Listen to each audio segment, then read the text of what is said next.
I can't. All I can say is She claims that you slapped her. No, sir. No, sir. It was no incident. It was no occurrence at all of no physical struggle. I'm not that type of man. Y'all only hearing my side. I wish she would have zoomed in like she was trying to do, and she could have. She could have clarified all of this. She really could have. Do you have the last 4 digits of her cell phone number? Yes, ma'am. Her cell phone number is. Okay. All right, stand by. And they do get in touch with her, and she does show up on the Zoom call to tell the parole board whether or not he did what they claim he did. This is a parole revocation hearing for a man who really has not been able to stay out of prison. And we're about to see what the parole board decides to do. But before we do that, we are going to take a blast to the past, to his April 22nd, 2021 hearing. You see, we've seen this man before. So again, we're going to jump into that one and then lead up to present day of 2025. So with that, let's jump in. It is Thursday, April 22nd, 2021. The time is 3:08 a.m. We are remotely located at Southwest Transitional Work Program. Would staff at the Southwest facility please introduce yourself for the record? I'm Cheryl Cook. All right, Ms. Cook, and I think our first case is there before us, and that is Mr. Thomas. Yes. Mr. Yes, Thomas, Yes, ma'am. would you tell us your name and DOC number, sir? Yes, ma'am. Craig Anthony Thomas, DOC 132425. All right, Mr. Thomas, and it's my understanding you expected to have your attorney, I have him listed as Reverend Nash, Yes, ma'am. represent you today, and it's our understanding that he is no longer available this No, afternoon. ma'am. Yes, ma'am. Yes, ma'am. And that you, go ahead. Yes, ma'am. I like I mentioned earlier, I'll proceed without him. You want to go ahead and proceed without him? Yes, ma'am. Okay. So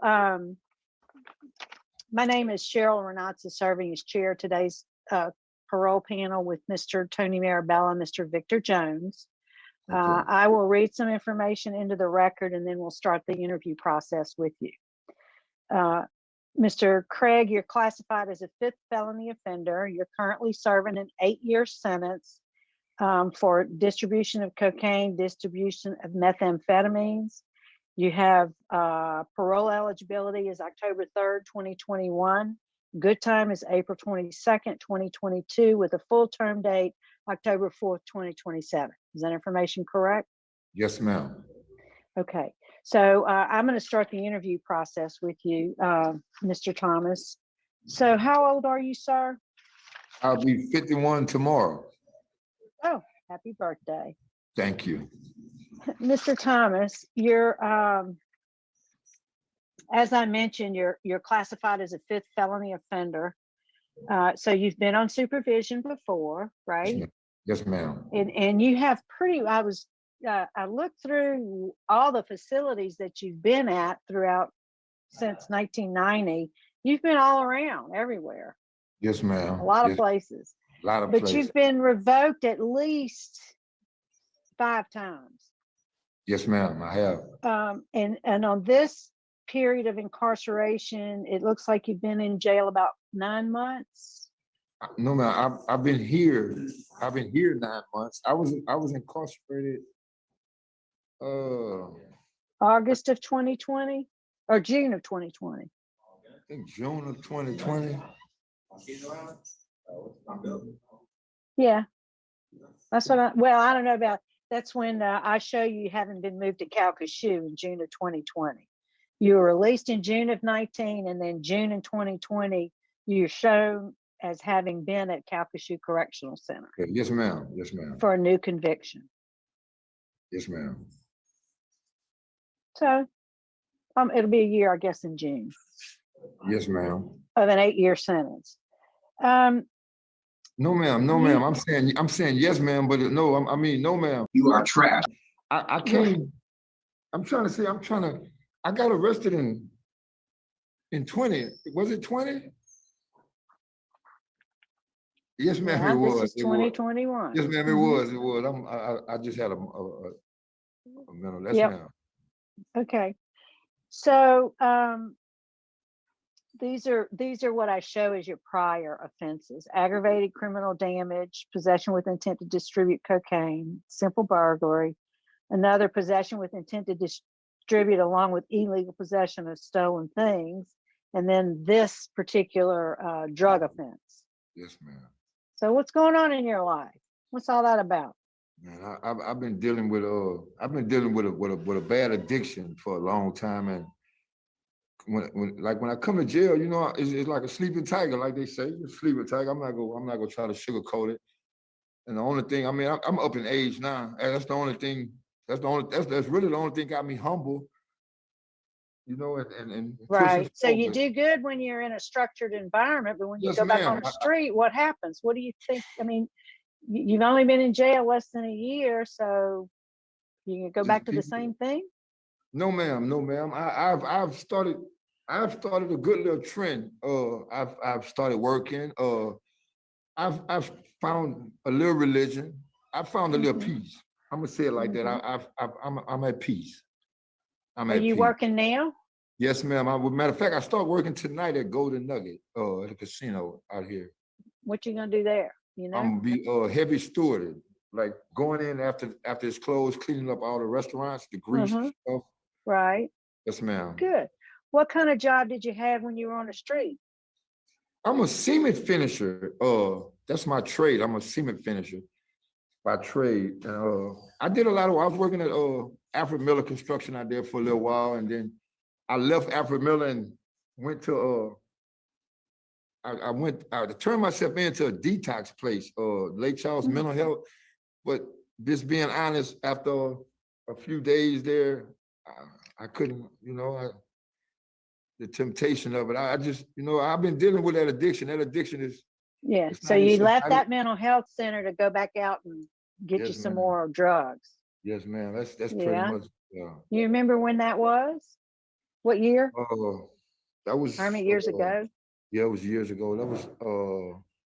Matter of fact, I was working. I was working at Alfred Miller, and I failed a urine test over there, and I've been at that company a long time. So instead of them firing me, they just told me to go try to give me Right. some help, and I did, and not long after I left there, I got incarcerated. I got incarcerated. So, but that's pretty much. So it looks like, okay, I'm looking at your record, and you went through Blue Walters, that's a substance abuse treatment program in 2004. Mhm. You went through Richwood, the Blue Walters program at Richwood in 2008. Yes, You ma'am. went through Blue Walters again, it looks like maybe in 2014. So what's it going to take for you to be able to not run towards the drugs? What it's gonna take is what it took. I honestly feel like through religion, I'm gonna say that through religion, because through this incarceration right here, I've really grounded myself and tried to, because it's enough. Enough is enough. I'm finna be 51 tomorrow, and I didn't gave Department of Corrections over 20 years. Right at 20 on layaway, and it's enough is enough. I got 13 grandchildren out there. I just lost Oh, my mother. And my father is 89 years old, and I don't even like talking to him on the phone because he's telling me they're not treating him right. So that's, you know, I'm really, I need to get home. I need to get out there and I just need to stay grounded in this structured environment, as you put it. But I didn't put forth a few steps to prepare myself to go home to a different environment. so I got a tell me nice, what your plan is. How you going to stay I have a clean? nice support system. Like my lawyer that was gonna represent me, he's a preacher, and he's went ahead and got me some good contacts for some people that's gonna go, you know, a little above and beyond. You know, a guy that a mentor supposed to mentor me, like you know, like in Mhm. the support groups, I got a pretty, I mean, I did more this time to prepare myself to go home than I ever did. Because I Good. feel like this is the last straw for me. It Mhm. is. I mean, because if I go home and come back, I won't be able to go home and get a job. I'll be too old to work. Like I still got 10 good years left in me to work. You know, I'm a healthy Well, man. hopefully more than that. Well, I mean, hopefully, Hopefully. but I mean, I'm you know, I mean, Listen, I'm saying a good. listen. Let me just tell you, Mr. Thomas, you know, you're saying all the right things, but when I look at your record and I see that record. you've been given multiple chances to do through probation, you were given the opportunity for probation to stay out of jail, and you got revoked. You couldn't follow the rules. You'd go back to jail. Yeah. So that was very poor performance. I also look at your record and I see there's a domestic abuse issue in 2019. That's concerning to me. And you have a moderate risk assessment score. So I'm really glad that is this your first job through work release at the No, ma'am. When I Golden first Nugget? No, ma'am. When I first got here in September of 20, I started working for IDIM in October. I worked for them for a month. And I got laid off from there. And then that's when I started going to classes. And then I'm just starting to go back to And so you're working nights. Are you still gonna be able to do classes? yes, ma'am. I'm gonna still be able to do classes. Yes, ma'am. Okay, great, good. Well, I'm inclined to let you finish, you know, go get your job, get stabilized there, do the classes, earn some good time credits and Yes, ma'am. make yourself a plan for success. Yes, But ma'am. that's just kind of where I'm at. So I'm not going to Yeah. ask you any more questions. I'm going to defer to my colleagues. Mr. Marabella. Okay. Mr. Thomas, you mentioned something I found interesting, so I want to follow up on a little more. You said you in one of the questions that was asked by Ms. Renazzi, you said you're like a sleeping tiger, or it's like a sleeping tiger to be in prison. Tell me what you mean by that. Because normally when I come to jail, while I'm in jail, I would keep all the same friends I had because I would need financial help, and that's the only people I knew was the people I did drugs with. So when I would go home, that would be the same people that I would end up going to. Meaning the sleeping tiger part would be I'm in jail in a structured environment where I can't get to drugs, so it would always be, you know. But that's why I say I know I'm better because I'm working. I have access to do whatever it is I want to do, and I've made a conscious decision not to do it. You know, so I know I'm better because I'm in a position where I'm in a position where I wouldn't even been able to make it to y'all. I would have been in trouble already because over here where I'm at, I'm free. This is free over here where I'm at. I mean, you don't have no handcuffs, no nothing over here. I go out the gate, I come in, they piss test us, they do everything. I'm doing good. I really am. I'm proud of myself. Well, you are myself. doing good. You are doing good, and you do function well in a structured environment. You need to figure out how you can get that structured environment to be out when you're a free man. Yes, sir. You need to enclose yourself with that structure, and it starts from the inside out. You got to realize, and you're taking the classes, you're doing the things you're supposed to do. You're on the right track. So I like what you're saying. Yes, sir. Thank you. Thank you. Mr. Jones. Thomas, Yes, sir. how long have you been doing drugs? I've started doing When drugs. you started, yeah. I started doing drugs when I was 17 years old. Not till you were 17?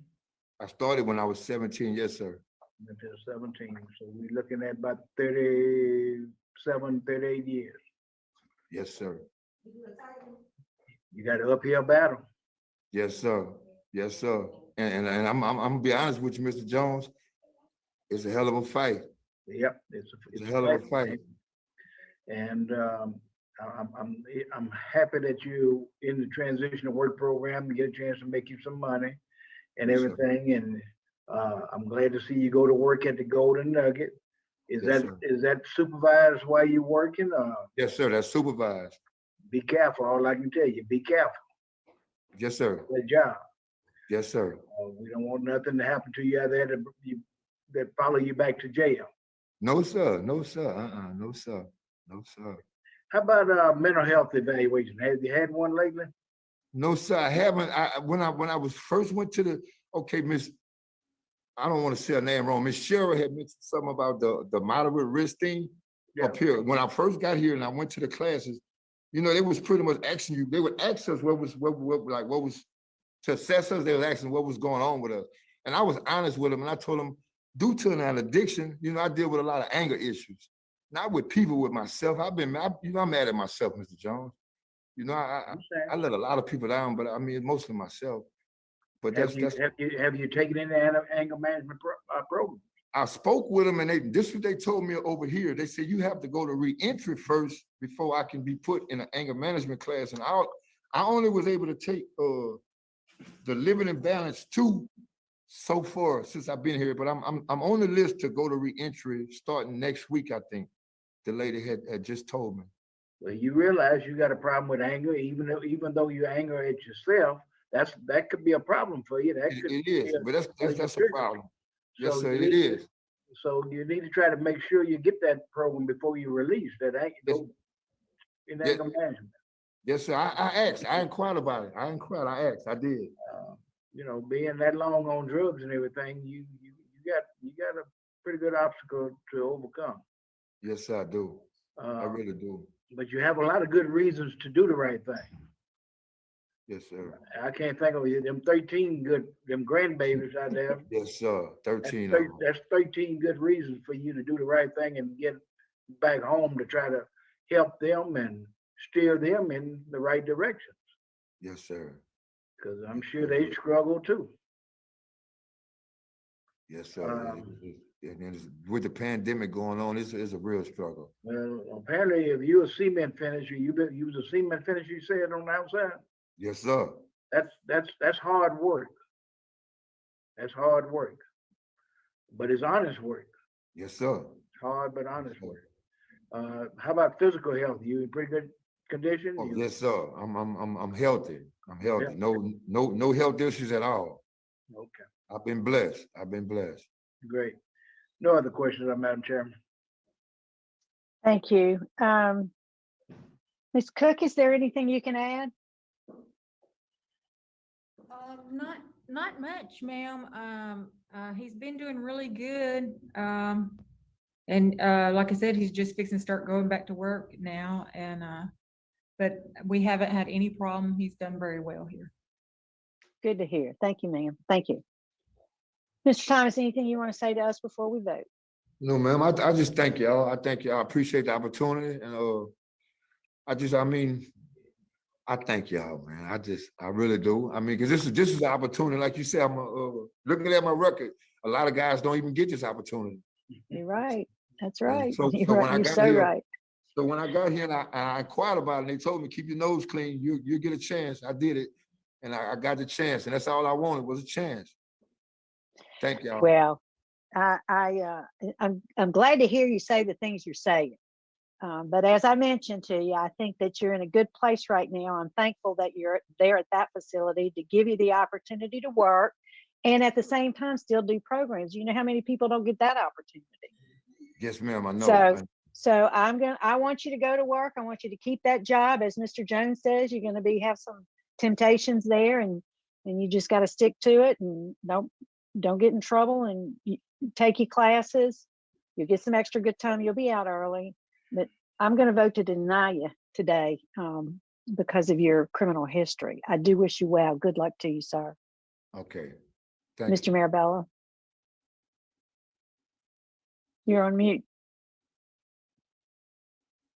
Mr. Thomas, my vote is going to be the same. I like what you got to say. You've got a good personality. I think you're going to make it. You 50 years old, you're young. You got a lot of years yet. You said you got 10 years left. You got a lot more years, but we want you to do them on the outside and not on the inside like you are now. You know, you put that sleeping tiger to bed. You know, you get the treatment that you need, and you get the structure that you need. I mean, you recognize the fact that, wow, when I've got structure, I do real well. But when I get with all my old partners, things go south. So learn how to be able to stay away from those people. So Yes, sir. my vote would be to deny too, but you're moving in the right direction. Thank you. Mr. Jones? Thomas, I concur with my colleagues. You know what you need to do. Yes, sir. You know what you need to do, and I encourage you to do that for you and them grandbabies. But my vote today would be to deny also. All right. Good luck to you, sir. Today your parole's been denied, but you know what you got to do. Go do Yes, it. ma'am. Good luck. Thank y'all. Well, was he able to put the sleeping tiger to bed? I mean, what I've got to tell you is that he did get out. He got out probably just on good time. I don't know the precise date, but we, as you know, are about to see him again. And it's a parole revocation hearing. And oh man, I look again, like I don't know what's in his jacket. It seems that he has a long record, but we don't have any information on him except for an arrest for attempt with possession with intent to distribute. Don't know how much time he got on that. That was in 2011. But anyways, let's see the cause of this. Let's see if they revoke. And it's an interesting one. So thank you, Lady Holly, for connecting the dots and Sir Richard's spreadsheet. That allows us to tie these hearings together. And if you want to see more hearings like this, it's in the Return of playlist. It's a playlist called Return of. That's where we string together hearings like this. And with that, let's jump in. All right, we're ready for Mr. Thomas. Good morning, sir. Good morning. How y'all doing? Good. Would you, thank you. How are you? Oh, I'm blessed. I'm blessed. Good. Would you introduce yourself? Tell us your name and DOC number, sir. My name is Craig Anthony Thomas. DOC number is 132425. All right, Mr. Thomas, you're here for a revocation decision this morning. Is that a parole revocation questionnaire in your hand? Yes, ma'am. And I must have overlooked something because I signed it, and I'm just noticing on number 2 it says, "Can you read and write?" And it says no, and I can't read and write. Well, I'm glad to hear that. Yeah. But and we'll make that correction on our end, that based on the other answers to the other questions on that form, it means you're not eligible for appointed counsel this morning. So are you ready to proceed? Yes, ma'am, I am. Okay. So I think that Christy Foley was trying to sign in, but we're unable to reach her. But we're going to go ahead and continue, and maybe she'll be able to join before we finish this process. But your case this morning has been assigned to Mr. Freeman, who I'll turn it over to him so he can talk to you about the allegations. Okay. Okay, Mr. Thomas, first I'm gonna read the violations and you plead guilty, not guilty, with a statement or without a statement. And then we'll discuss the circumstances surrounding it. Okay? Yes, sir. Okay. You engaged in new criminal activity on or about 6/1/24, which led to your arrest by the Calcasieu Parish Sheriff's Office for new criminal charges of domestic abuse, battery, misdemeanor, and theft of a motor vehicle.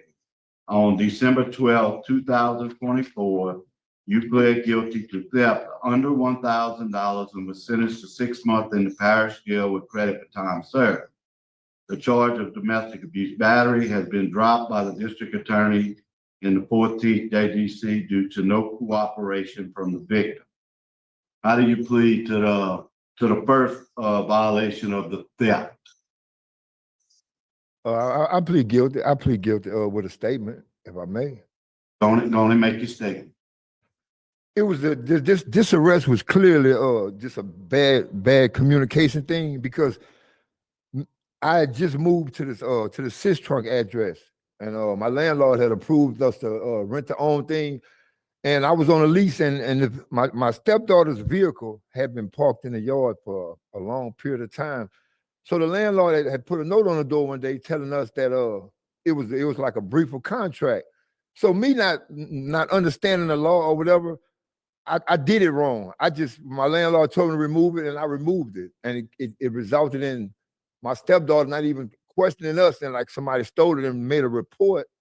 And later on, come to find out that it was just bad communication. That's why I pled guilty to it in open court to a misdemeanor theft.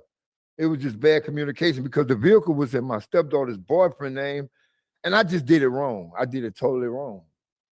So what did you do with the vehicle? You sold it to a scrap yard? Yes, sir. I called the tow truck and had it removed and brought it to the scrap yard. Yes, sir. How much did they give you for it? $250. Okay. And there was a civil judgment in the case for $3,000. I think so. When I went to court, I had an attorney, and it was just I was just really just being honest. Being that it was my stepdaughter's vehicle and it was a just bad misunderstanding, I accept ownership for it, and I felt bad. So even though that's my stepdaughter and we have a real close family, I'm a reimburse her anyway. But I mean, you know, peace of mind and love is priceless. I wouldn't have never done nothing to hurt my stepdaughter. You know what I'm saying? But it was just bad communication. I didn't know the law. Okay, and what about the domestic abuse battery charge? That was bad. That was bad. I mean, here I am today standing before you. I'm 54 years old and I have a long history of trouble, but I'm not a woman beater. I love my fiance. And that was just bad because when it was called out, and I'm gonna take ownership of my actions. But in 2015, and well, 2010, I came to jail. I was arrested on some charges. And the guy at that time was a jailer in the jail. The same guy was called out as a detective in this case. So his demeanor towards me was, you know how they say you get what you put in. His last encounter with me was in the jailhouse, like in 2010. So he didn't have a good rapport for me, and I'm a changed person. So he didn't even give me a chance to explain myself. Really, this night they came out like it was a big old ordeal. And I'm once again, I'm no woman beater. That's, you know what I'm saying, I'm not. That's why I was hoping my girl would have came in and she could explain it more. Well, her having a little cut up above the eye and red marks on her face. How did that happen? I can't. All I can say is She claims that you slapped her. No, sir. No, sir. It was no incident. It was no occurrence at all of no physical struggle. I'm not that type of man. You are trash. Okay. So to anything dealing with like a physical marks or something, I would have to say like no, that's not no.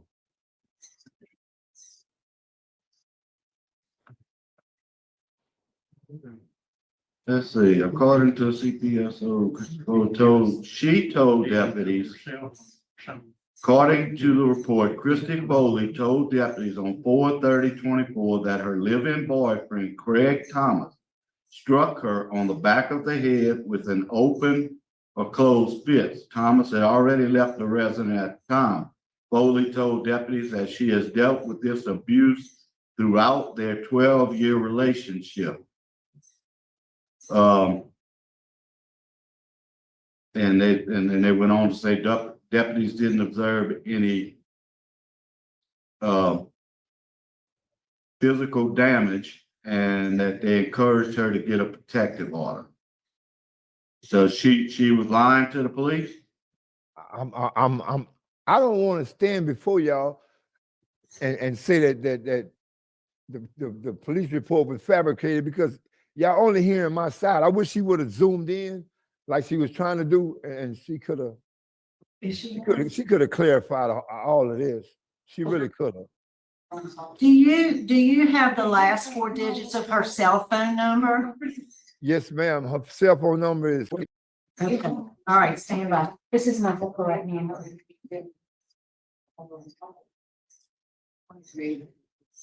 3. Yes, ma'am. This is the wrong, that's the wrong number. What's that, Bridge? Where's number 2382? Yeah. Social number? Yeah, John.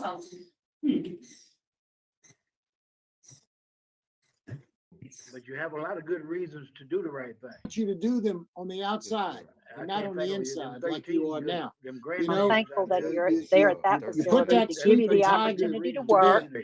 And at the You, same time, uh, still do programs. You You know how know, many you people don't get get that the opportunity? Thank treatment you. that you need. Yes, ma'am, I you know. get Thank you. that So fitness I'm there and anything you can go to structure work. that I you want you to need. keep You that you job. As recognize Mr. the Jones fact says, that, you're gonna be, wow, have some when temptations there when and I've you got just gotta stick structure, to it. I do and real Don't, well. don't When I get in get with trouble all and, my old like I and partners, said, taking he's just getting things classes. start going back go to And get work some south. extra now. guitar and So piano lessons. You know, we I'm haven't gonna had hope any you that problems. you put that with sleeping tiger to bed. All right, I think she was able to get in. Christy, are you there?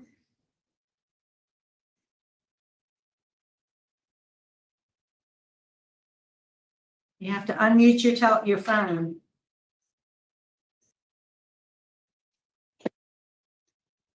Uh-oh. There you are. Oh, Good yes, morning. ma'am. I'm sorry. That's okay. So this is Christy Foley. Yes, ma'am. All right. Can you I'm hear me? gonna let Mr. Freeman ask you some questions about what happened on June 1st. Okay, yes, ma'am.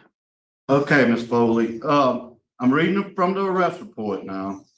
There was 3 deputies at your house. I spoke with the victim, later identified as Christy Foley. She stated she got in a verbal argument with the subject, later identified as Craig Thomas. Foley stated the argument escalated into a physical altercation where Thomas pushed past Foley in a doorway to the bathroom in the residence. Foley stated she didn't push Thomas. Thomas slapped Foley with an open hand on the left side of her face. Foley stated after Thomas slapped her, she told Thomas that she was walking to the store to buy a cigarette. Foley called law enforcement when she arrived at the store. That's a false statement. I never What? told him anything because we didn't get into an argument. They came on the 30th. They came to arrest Craig for theft of a truck. Was a misunderstanding of a truck. Well, when they came, Craig wasn't home. So I called him, he came home later on that step. But when they came the first time, they came like 20 units, a lot. And the man was very aggressive with me. Told me I was hiding Craig inside. Craig wasn't even home. So, and when Craig did come home, we did get into an argument. Craig never put his hands on me. I pushed him out the way to get out the house because I was aggravated. Because the truck issue should have never been a theft at all.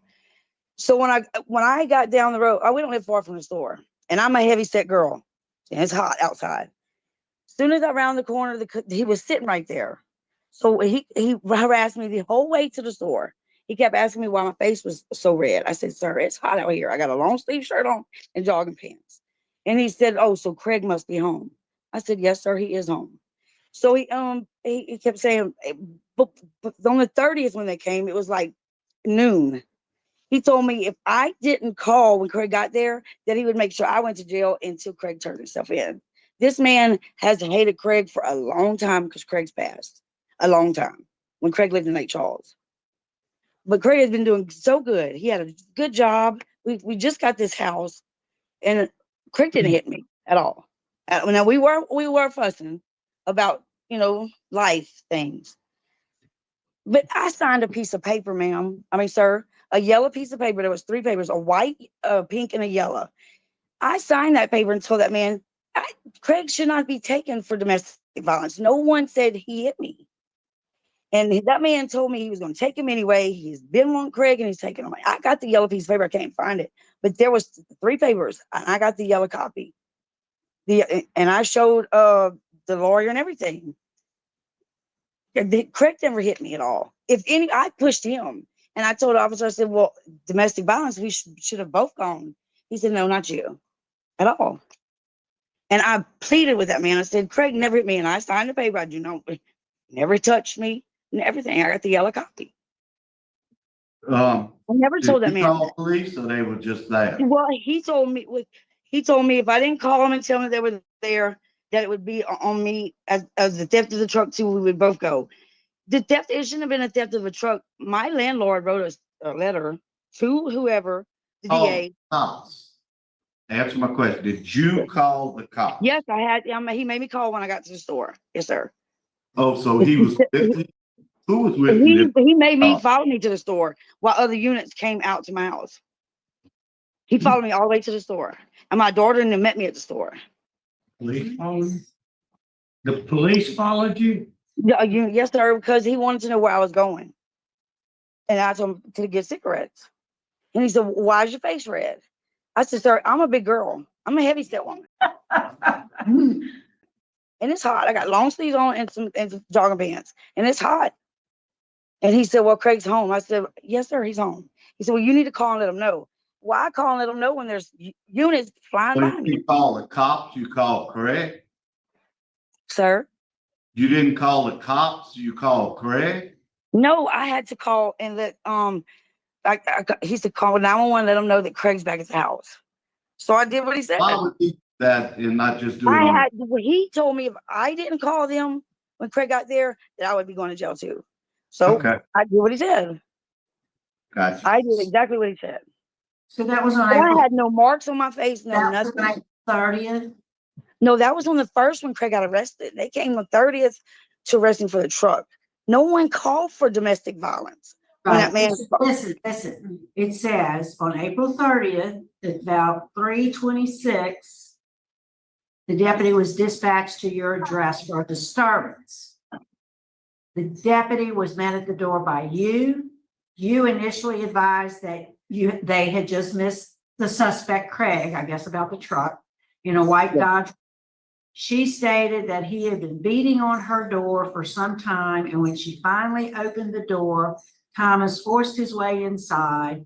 Foley advised when he pushed in his way, it turned her around, and then she was struck in the back of the head, unknown whether it was open hand or closed fist. Foley stated that they have been on and off for the past 12 years, that she has dealt with abuse and threats throughout the relationship. I never said that. Never said that. And it only just the other man just said it was. They said he slapped me with an open hand.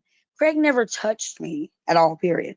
Now I got Craig to come back home. Craig didn't have to come bang on the door. That's his house. He has the keys.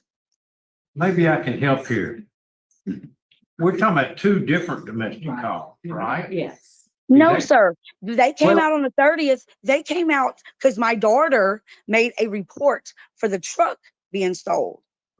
Okay, What what did we- about, They didn't come for domestic violence on the 30th, sir. They never did. They came for theft of a truck. time out. Yes, sir. Okay, let's go back to April the 30th of 24. Yes, sir. And then April the 30th. Yes, sir. And that's when, according to the report, you No, sir. told, They came on the 30th for theft of a motor vehicle. My daughter made the report of a Ford Expedition. no We ma'am, had to get rid. Sir, I raised my right hand to God. They did not come.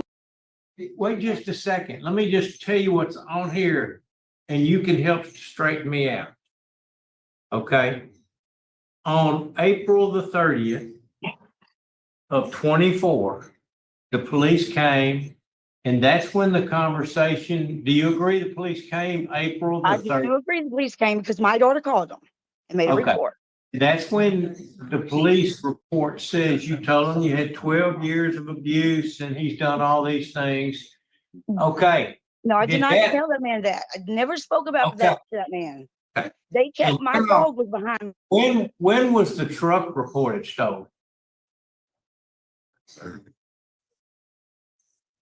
Well, you muted. Wait a second. Sorry.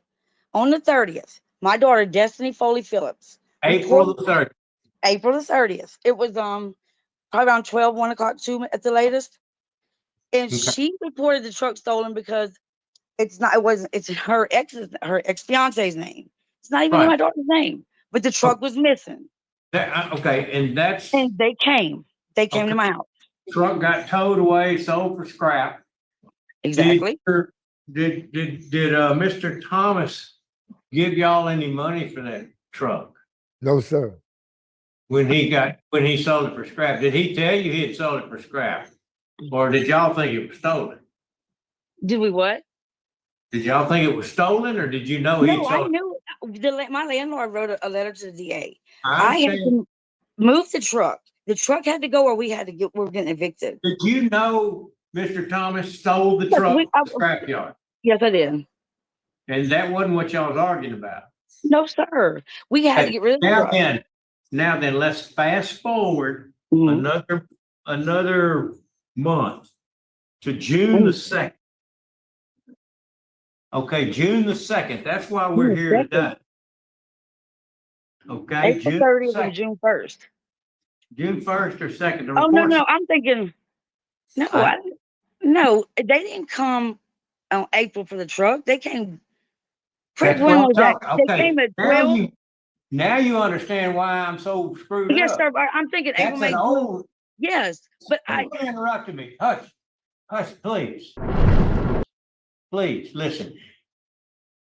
On April, that's a different domestic call, nothing to do with the truck. That was something else. Different policeman and everything. And you told them you'd had 12 years of abuse. Then the truck gets called in, stuck. I've never told anyone. How can you I've been abused. Okay, I'm talking about 3. If you can tell me who. You don't follow what we're saying, don't you? Yes, it's different incidents. It's 3 different incidents. It was 2 different incidents on May and June. He got arrested June 1st. And they came the day before. Right, but then go back to before the truck was moved from the yard. Go back to April, when the police came out on a domestic situation. I don't remember the police coming out on the domestic situation because no one said anything about domestic. You are trash, Lindsay. You are trash. I did. I know So you're I read the saying that, but report. I don't recall anybody coming and talking to me and telling them, because that would have been false information. Craig, don't beat on me. Okay, so If anything, I'm a big girl. I can handle myself. They I'm made gonna hit you back. they made that incident and the police report up from April. Oh, it keeps muting me. I'm sorry. Okay. I don't recall it at all, and Yeah. I don't recall it. Okay, I'm sorry to have taken it long in your case. I don't have any other questions. Okay, also want to state, where's Mr. Thomas?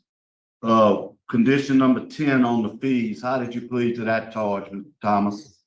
I plead guilty to that. I owed him a little money because I was waiting for, in my heart, I was waiting for income tax to come out and I was just gonna pay it in full. Okay, had you ever made payments before? Sir?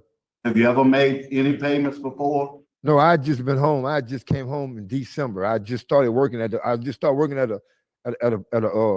pipeline plant in Starks. Gotcha. All right, I have no further. Here to vote. We're ready to vote, Mr. Thomas. Okay, it's a very confusing situation, but And I know it is. I know it is.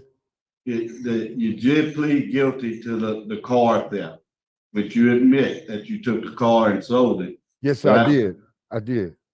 And then we had the violence, but we're not going to go there. You had a conviction for the car theft. I found that you violated condition number 4 and number 10, and I choose to revoke your probation. I vote to revoke your probation. Mr. Prater. Concur. And I also concur, Mr. Thomas, based on, I find you guilty of violating condition number 4 relative to the car or truck. So my vote today also is to revoke. So today, sir, your parole's being revoked. Thank you, sir. Thank you. That concludes our business there at that facility. We're going to sign off at 9:52. And he was revoked. And look, I don't know. She was speaking so adamantly, so passionately. I almost wanted to believe her. But the problem is that we see this all the time. We see it over and over and over again, almost in every docket with DV. The woman comes in and says it's not true. So what that means is that the police reports are wrong, everything, the witnesses, everything's wrong, and we see it when there's body camera footage. We see it when when there's every single bit of evidence that it's saying that it actually happened. Now, I just don't get it. You're going to call the cops. You're going to say you're afraid. You're going to do all those things, and then you're just going to back it up and retract it and put your kids in a dangerous situation and putting the police in a dangerous situation. And then you come back on like, oh, I changed my mind. It doesn't.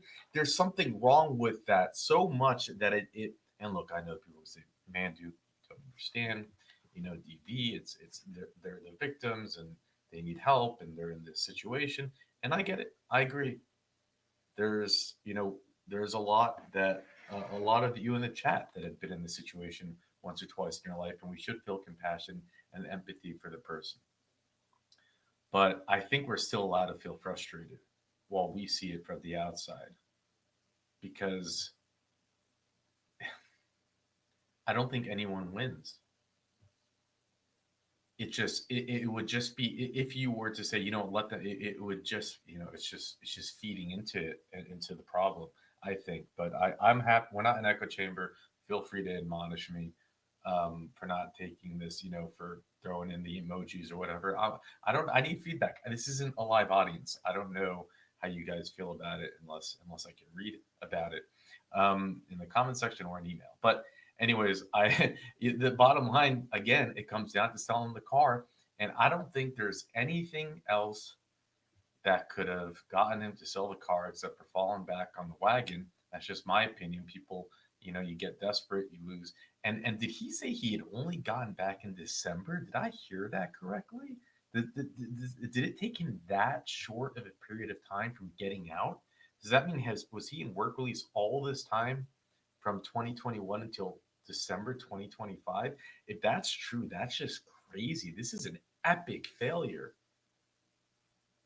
And to imagine taking, what was it? Was it her daughter's car? I can't remember. And selling it. And you don't think straight. You don't think straight when you get back on this stuff. And as Mr. Marabellis, what was it? The sleeping tiger. Like he even said it. He said it. Mr. Marabella brought it up. I think that was a great analogy. And he knew himself. He has a sleeping tiger. When he's under structure, he can work well. But that sleeping tiger just jumps out with all its claws and takes control. I don't know how much time he's back in, what he's going to have to do now. But I got to tell you, I don't think she did him any favors by showing up. I think that's the first time we've seen where someone's like, I wish they could come on. And the parole revocation board actually says, well, what's her number? Let's call her. I don't know if we've seen that. And then they get through. And I don't know. I felt like, if anything, it just agitated the parole board. I like, it was just not a good look. What they want to see, I think they want to see that there be, if releasing him to her, for example, would be a good place. It'd be I don't know. They want to see when people have accountability, when people admit to what they've done wrong, when people explain why it is that they've done it. I mean, my guess would be if he had come out and just said, hey, I went back on the stuff. And I acted out. He didn't hurt her severely. We've seen much worse. There was, I don't know, there's two reports. One, they said there was a mark. One, they said there wasn't a mark. But, it could have been, okay, well, maybe we'll send you to a 9-month program. But not that it would make a difference, the programs. He's been in and out of prison his whole life. But again, thank you, Lady Holly, for connecting the dots on Sir Richard's spreadsheet here. And if you want to see more of these, make sure to check out the return of playlist. That's where these hearings are going. We've got plenty more to do. With that, I'll let you go. I want you to do them on the outside and not on the inside like you are now. I'm thankful that you're you- there you- at that you put facility that to give you sleeping the tiger opportunity to to work. bed. And at the Yes, same ma'am. time, still do programs. you You know how know, many you people don't get get that the opportunity? treatment that you need. Yes, ma'am, I and know. you So, get the so I want you to go to structure work. that I you want you to need. keep And that you job. As recognize Mr. the Jones fact says, that, you're going to wow, have some when temptations there, and I've you got just got to stick structure, to it. I And do real don't well. But don't when get I in get with trouble, all my old and partners, take your classes. things go You south. get some extra good time. You'll be So, out early. you know, I'm going to vote to deny you you put that today. sleeping tiger to bed.